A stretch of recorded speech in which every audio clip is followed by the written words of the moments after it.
And so in today's short khatira, I wanted to go over once again the emphasis and the importance of salah, because it is always refreshing. No matter if we've heard these before, the fact of the matter is that even the best amongst us, sometimes we become a little bit malal. Malal means monotonous, or become tired of the same routine. And to refresh ourselves of the importance of salah, 3 simple incidents in the Quran, each one of which is magnificent in and of itself, but what happens during those incidents shows us the importance of salah. The first of these, we also recited this yesterday or the day before yesterday, where Allah Azza wa Jal chooses Musa and He shows Musa the burning bush. And you all know, Musa thought it was an actual bush. He's going to go and get some fire for his wife, for his family. And he walks up the mountain, Tur Sinai, and lo and behold, what does he hear? He hears Allah Azza wa Jal speaking to him directly. Inni ana rabbuk, I am your Lord. Akhtartuk, I have chosen you. Fastami' lima yuha, listen to what I'm about to tell you. Listen, the first time Musa met Allah, the first time Musa spoke with Allah, Allah spoke with him directly, as we believe, He's Kalimullah. What is the first message? Innani ana Allahu la ilaha illa ana fa'budni wa aqimis salata li dhikri. Right then and there, the number 1 commandment. Musa is still a shepherd in Midian. He's wandering in the valley of Midian. Musa doesn't know he's a prophet. Musa doesn't know what's about to happen. Allah Azza wa Jal calls him to Tur Sinai. And the first commandment, know that I am your Lord. Innani ana rabbuk. So worship me. Fa'budni. How? Wa aqimis salata li dhikri. Make sure that you establish the salah in order to remember me. This was the first commandment to Musa alayhi salam.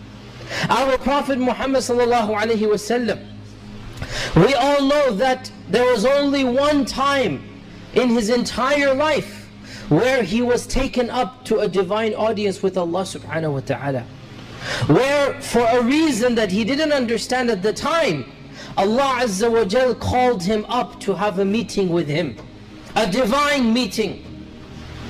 So important was the message that the messenger himself was called to the presence of the divine.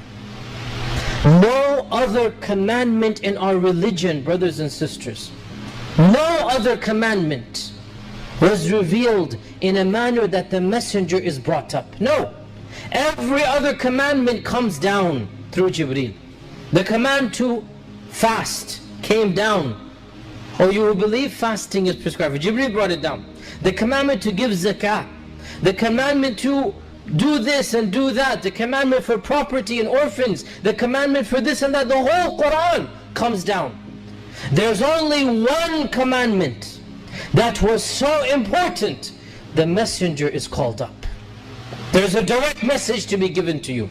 A message that is so important that you are being granted the one and only time, as we know of, a divine audience. So Abu Dharr said, did you see your Lord? He said, no, I didn't see him. But what happened? He heard him. Allah spoke with him directly. The Athar tell us that Jibreel went up with him until finally Jibreel stopped and paused. And Jibreel basically said, I don't have permission to go any higher. You go beyond. And so the Prophet ﷺ rose to a level where even Jibreel could not rise to. He rose to a level above any other created living organism. He rose to a level that, as far as we know, no other being has ever gone to. But why? What was the message? What is so important that our Prophet ﷺ is being granted such an auspicious, such a magnificent, unprecedented, unparalleled audience and access? Even Jibreel says, I don't have the permission. I don't have the pass to go beyond this. And so the Prophet ﷺ goes so high, he goes, I could hear the pen writing on the Lawh al-Mahfuz. I could hear the pens writing. This is how high he went. فَكَانَ قَابَ قَوْسَيْنِ أَوْ أَدْنَى, according to one interpretation. There are other interpretations of the verse as well. But the point being, the Prophet ﷺ rose to the highest level. And then what did Allah tell him? We all know. What was the commandment? To pray regularly. to pray regularly.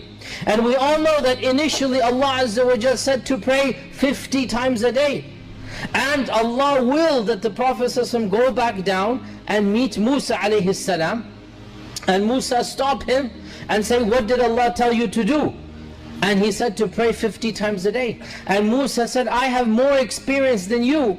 Now Musa alayhi salam, he passed away, and so he has many more decades experience. And the people that he was blessed with are different people than us, and so they tested Musa very differently than our ummah tested the Prophet. So he said, my people have tested me more than your people, and I know people, and I know ummahs, and your ummah cannot pray 50 times a day. So go back to your Lord and ask Him for takhfif, ask Him for making it less. Now, there was a question here. Surely Allah knew that the salah would be eventually 5. Of course, Allah knew that from 50 to 45 to 40 to 35, Allah would reduce it to 5.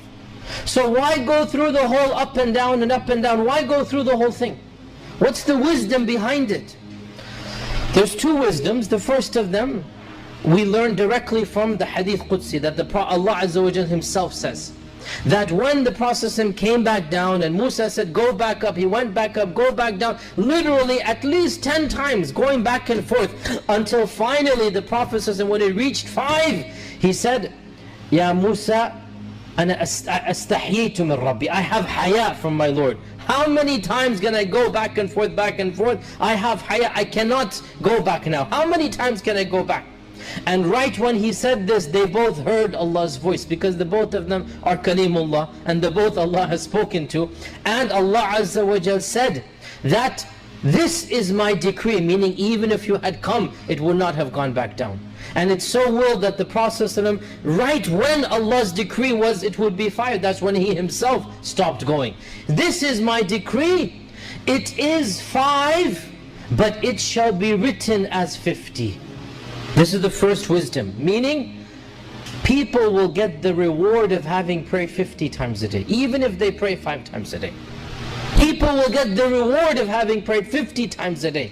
It is 5, but it will be counted as 50. This is the first wisdom. And the second wisdom is to demonstrate that we have only been created for the purpose of salah. Because imagine if we had to pray 50 times a day, this literally calculates out to every 23 something minutes. Literally every 20 something minutes we have to go and stand and pray. Imagine, do the math yourself. 50 times a day in a day. If we had to pray, this would literally mean the whole day is just composed of wudu and salah, then do 3-5 minutes of work, wudu and salah. And so there is a spiritual message being given, that وَمَا خَلَقْتُ الْجِنَّ وَالْإِنسَ إِلَّا لِيَعْبُدُونَ, I have only created men and jinn in order to worship me. Your purpose of creation is the salah. And had I legislated it 50, this is why you exist. But in order to make it easy for you, I have reduced it to 5, and you shall get the reward of 50.